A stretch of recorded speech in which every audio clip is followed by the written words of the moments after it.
बात करेंगे सत्ता का महासंग्राम में। देखिए लगातार खबरों पर नजर है। बात करें 24 की जंग में, एक तरफ मोदी की 24 गारंटी के बूते देश की सत्ता में दोबारा वापसी का सपना देख रही है, तो कांग्रेस पार्टी अपने घोषणा पत्र की गारंटी के बूते मोदी को सत्ता से बेदखल करना चाहती है।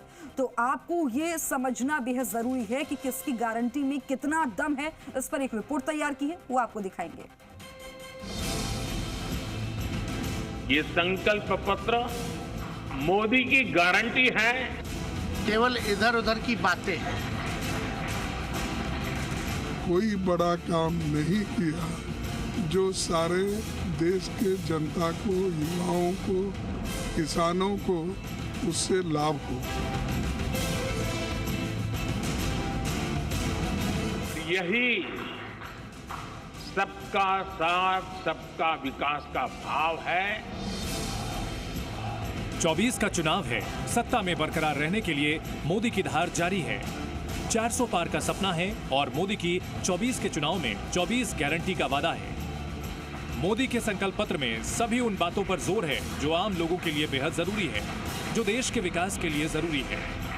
एक मोदी की गारंटी है तो दूसरी तरफ अपनी गारंटी के बूते कांग्रेस पार्टी मोदी को सत्ता से बेदखल करने का सपना देख रही है।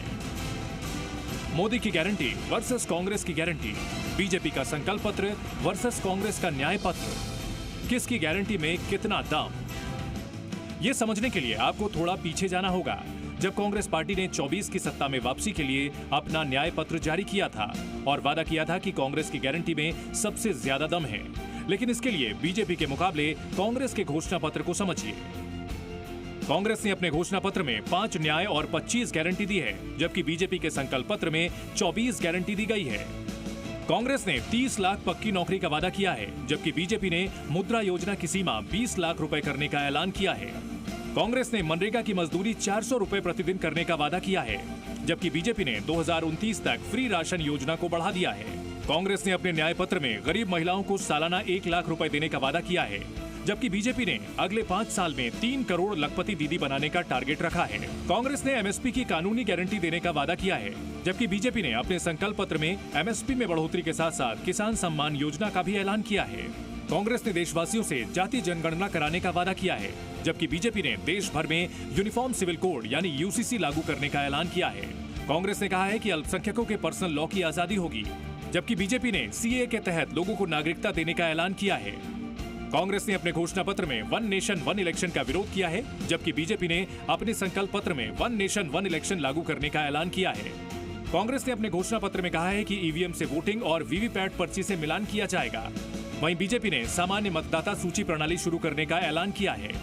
कांग्रेस ने अपने घोषणा पत्र में दल बदल पर एमपी एमएलए की सदस्यता खत्म करने का वादा किया है। उधर बीजेपी ने जन औषधि केंद्रों के विस्तार करने का वादा किया है।